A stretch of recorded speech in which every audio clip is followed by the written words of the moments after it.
Daniel Bwala just dumped Atiku for Tinubu. Mr. Daniel Bwala is intending to leave the PDP. He said he's now supporting Bola Ahmed Tinubu. Listen to this. In the last few days, I have been expressing my surprise and appreciation to the president for the decision he's taking. So this is not about political party. President Bola Ahmed Tinubu is my motivation. If supporting him will take me to APC, so be it. Congratulations.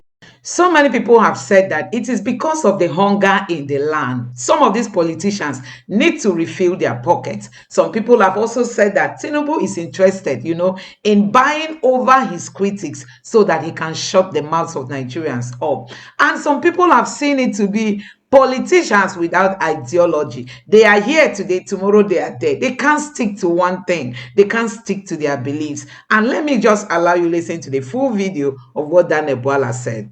Good evening. Good evening. Would like to know why you're here. Okay. I honor the invitation of His Excellency President Bola Ahmed Tinubu, who is a father to the nation, who God has given the opportunity to lead the country at this difficult time. And so I came to celebrate and congratulate him, and then to also give him our commitment that as citizens of the country, this is a time for all of us to throw our weight behind and support the administration. I gave an illustration of an aircraft that has taken off. The aircraft is the country. The passengers are the citizens. The pilot is Mr. President. His co-pilot is Excellency the Vice President. The cabin officials might be the ministers or other agents of the Federation. You may not like the takeoff of the airplane. You may have even your perspective about the way the pilot is, walking towards the turbulence, above the sea level. But one fact that must bind all of us is that the plane needs to land so all of us can be alive. When it lands, you can also say you don't like the way it lands. But at the 39,000 feet above sea level, the prayer of everybody, including the pilot and the passenger, will be the safe landing of the plane. Because if the plane crashes, apart from the aircraft getting destroyed, the pilot, the co-pilot, the cabin members, and all the passengers' life at risk. So at this difficult time, what we need is to throw our support and then see how we're able to navigate around. Because there are difficult things in this country: hardship, poverty, insecurity. And the only way we can come together and support the achievement of this objective, I think, is for us to give our best in supporting the administration. So I came to congratulate him and then to tell him that I'm particularly excited about the recent policy decision he has taken to demonstrate that he's about the people and not just protecting his people. He took decisions against certain ministers who allegedly were, said to have committed infraction. The marked difference between him and the previous administration is that the previous administration may want to cover in order to avoid the backlash that the government is corrupt. But he is not about that. If this thing will touch on the poorest of the poor, humanitarian, that's the focus. And anybody who is caught wanting should not be covered. I told Mr. President I was thrilled by that decision. Yesterday again, he surprised us by the policy decision he has made to reduce the cost of governance. So it is like the unfolding. The most important thing in my communication with him was to look at his demeanor as he was talking to me about his passion for the country and the intention, to make sure that he leads a country with integrity. And you can have opinion from outside. When you sit from across table and you hear him, you can see what I've been taught as a lawyer is you not just know the law, you must know the demeanor of the judge. This informs your capacity to advocate. And that's what I did today. I was looking at the demeanor. I could see the passion and the conviction to lead. And that to me is exciting. It's not about party. Okay. This is about the country. You may misconstrue your visit here today as a member of the major opposition PDP. Right. They'll be wondering, are you defecting? I mean, you've been speaking here like in capacity of an individual citizen. Yeah. Are you in that capacity? Are you defecting to the APC? Or have you defected? Well, I'm here as a private citizen and who must be bound by the conviction we have towards our country and the need for us to push the country to a better place that we all desire. So I'm not here in the capacity of, first of all, I'm not even a leader in the PDP. I'm a private citizen. But you must also admit that I have had my history with Mr. President. When I was in APC, before the primaries, I was practically his key spokesman as at the time. And I supported his cause because I believed in him. And so I use this opportunity today to even touch on some of those past. And I'm very happy that instead of the president getting actually offended, he gave me some life lesson, about the fact that in life, if you are going to be offended because people took decisions that didn't favor you, you would never be helpful to anybody in life, or you can never relate with people.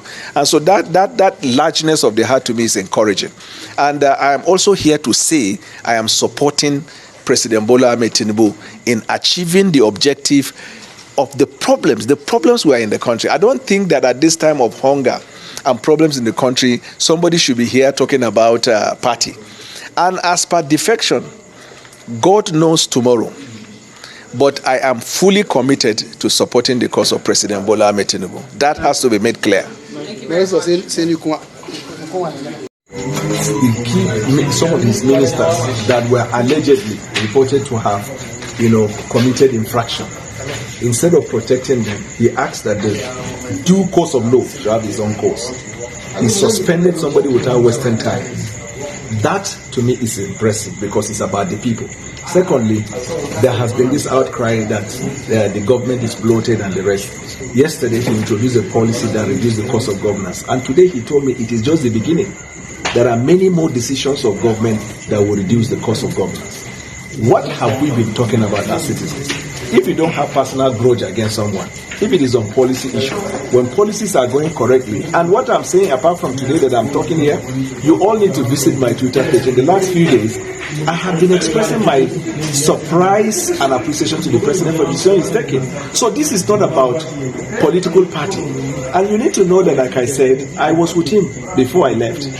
And I was doggedly committed to him. I told him today, I am committing to play my part to support your administration. And I have no apologies to anybody. You are back in APC? I have no apologies. APC is a party. President Bola Tinubu is my motivation. If supporting him will take me to APC, so be it. Congratulations. I will support Tinubu without apologies. PDP chieftain Bwala. So guys, you have seen it, how this man has, within the space of few days, he just betrayed Atiku, because he has come out recently to say without Atiku in the 2027 presidential election, he will not be a part and parcel of the PDP. And you can see all of a sudden, Bwala Dane just dumped Atiku to support Bola Tinubu. So this is coming from him. Take a look. He said this on his Twitter page yesterday. This was what he tweeted. Today, I was delighted to meet official ABAT, President Bola Ahmed Tinubu, in the villa to show appreciation and support for the bold decision he is taking to deal with the crisis confronting our dear country.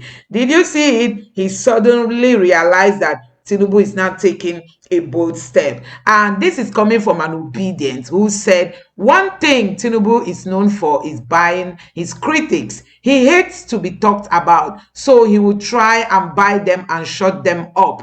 The only person he cannot buy and have done everything possible to buy is Peter Obi, and it hurts his ego. So he has tried his best to, bring Peter Obi over to the APC, but Peter Obi has refused, and we know that Tinubu does not enjoy that, resistance. He doesn't like it. He doesn't like those who criticize him. He wants to buy everybody into the APC. They want Nigeria to run a one-party system. So this person also said, this is coming from Bwala himself, I owe nobody an apology. PDP Bwala declares as he pledges oath of allegiance to Tinubu.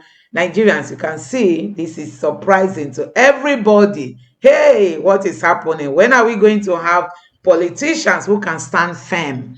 And you can see this is coming from Sahara Reporters, and it says, if supporting Tinubu will take me to APC, so be it, says PDP chieftain Bwala Daniel. Yes, this is what he says, meaning that he has already made up his mind. Possibly the deal is to get him back to the APC.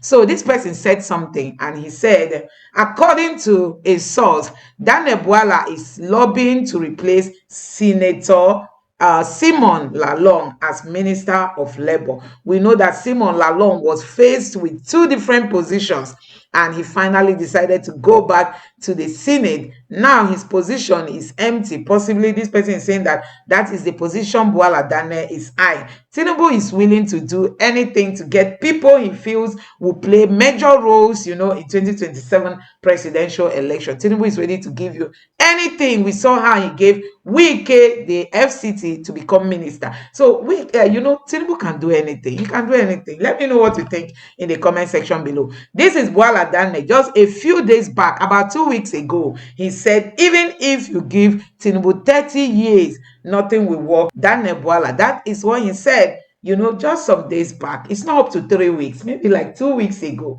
He said this: give Tinubu 30 years, nothing will work. And you can see today he has made a U-turn.